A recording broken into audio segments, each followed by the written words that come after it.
The Knicks need a consistent scorer on their team. I'm sick and tired of people giving Julius Randle all this praise when this man's inefficient as hell. You know what he scored tonight? Julius Randle had 25 points, 44 minutes he played. He had 25 points.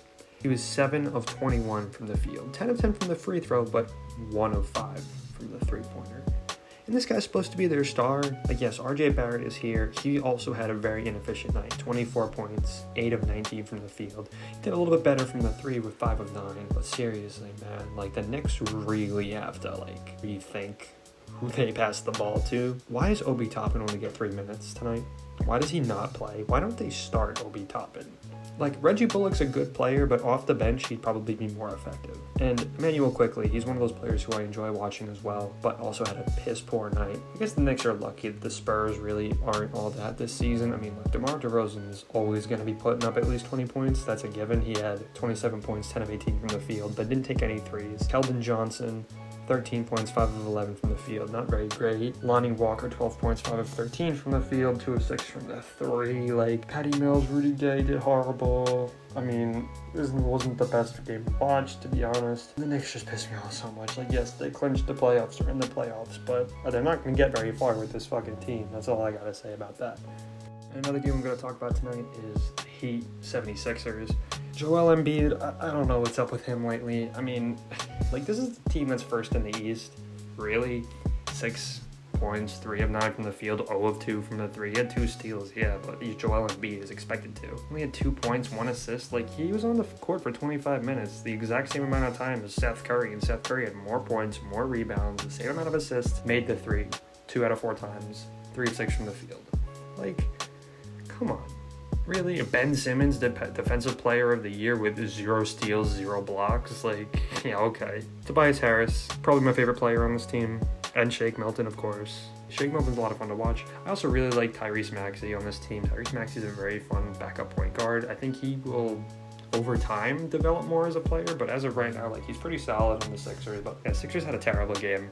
Dwight Howard did all right. For Dwight Howard, he did all right. But for the Miami Heat, oh man, this is one of those teams that is just so much fun to watch. A good friend of mine is very, very, very into this team, and I can see why, man. Bam Adebayo, he's Defensive Player of the Year if you ask me. Bam Adebayo is definitely Defensive Player of the Year in my opinion.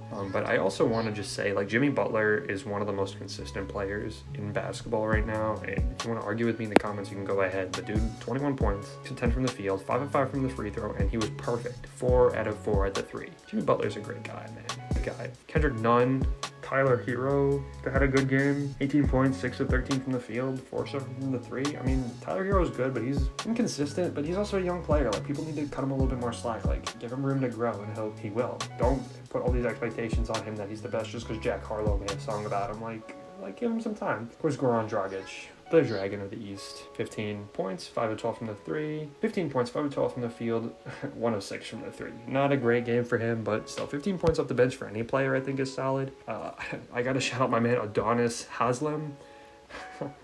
Dude got ejected 2 minutes after he started, but he had 2 minutes played, 4 points, 1 rebound, 2 of 2 from the field, and for only 2 minutes played, I like that. Shout out to the Chicago Bulls for beating the Raptors tonight. Zach LaVine with 24 points, 8 of 5 from the field, 3 of 7 from the three. Not great. Nikola Vucevic, 16 points, 16 boards. This dude just grabs the fucking ball out of there. And look, say anything you want about Larry Markkinen, he's been putting in some work lately. 20 points, 7 of 10 from the field, 6 of 9 from the three. 1 steal, 1 block. Dude's pulling his weight. I was upset that Daniel Tice was out. I like Daniel Tice a lot, but that's okay. You know, some players are just going to miss games like that. In other news tonight, the Grizzlies had an amazing game. An amazing game against the Sacramento Kings. And I like both these teams. Let me start off from the Kings side of things. Justin James, 31 points, 12 of 17 from the field, 4 of 5 from the three. Pretty good. Buddy Hield, 16 points, 6 of 7 from the field, 4 of 10. Nothing else really too notable here. Mo Harkless had a poor night. Rashawn Holmes had a poor night. The Kings just couldn't get it together, and they had a lot of injuries, so you can't really blame them. But on the Grizzlies side of things, very exciting team to watch. I'm telling people to pay more attention to this team, and they just don't for some reason. People say, oh, the Grizzlies aren't good, Ja Morant's overrated. Well, Ja Morant is the one getting all the points on this team. It's Dillon Brooks, man. Dillon Brooks had 30 points, 13 of 28 from the field, not super efficient, 3 of 7 from the 3, but he was helped out by one of my favorite centers in the league right now, Jonas Valanciunas. 24 points, 13 rebounds, 8 of 10 from the field. He didn't take any threes, but 8 of 8 from the free throw. This guy cannot miss at the line. I also really want to shout out Kyle Anderson.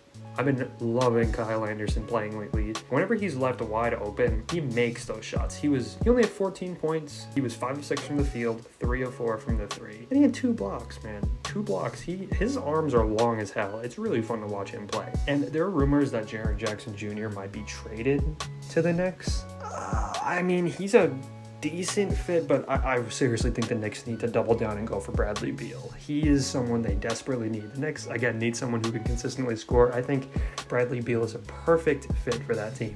And let me know what you guys think.